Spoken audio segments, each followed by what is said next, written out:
হরে কৃষ্ণ। রাধে রাধে। শ্রীকৃষ্ণকে গোপাল কেন বলা হয়?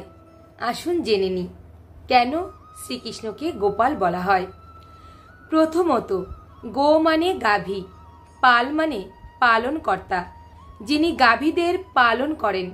দ্বিতীয়ত, গো মানে ইন্দ্রিয়, পাল মানে সুখদ, যিনি ভক্তদের কর্ণ প্রভৃতি ইন্দ্রিয়ের সুখ দান করেন।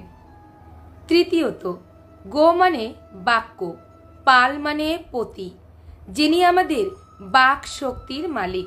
চতুর্থ, গো মানে বেদ, পাল মানে পালনকর্তা, যিনি বেদ রক্ষা করেন। পঞ্চমত, গোপ মানে বৈশ্যজাতি, আল মানে আপন, যিনি গোপদের আলন করেন।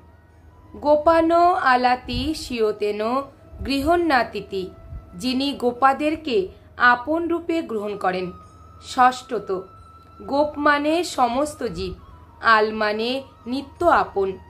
গোপানো জীবাণু বই আত্মতেনা সৃষ্টি পর্যন্ত মালাতি, যিনি জীবগণকে প্রলয়কাল পর্যন্ত অন্তর্যামী রূপে প্রেমাস্পদ রূপে গ্রহণ করেন।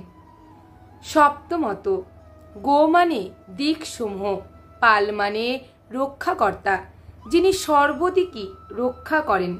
অষ্টমত, গো মানে বিশ্ব, পাল মানে রাজা, যিনি সমগ্র বিশ্বের অধ্যক্ষতা করেন।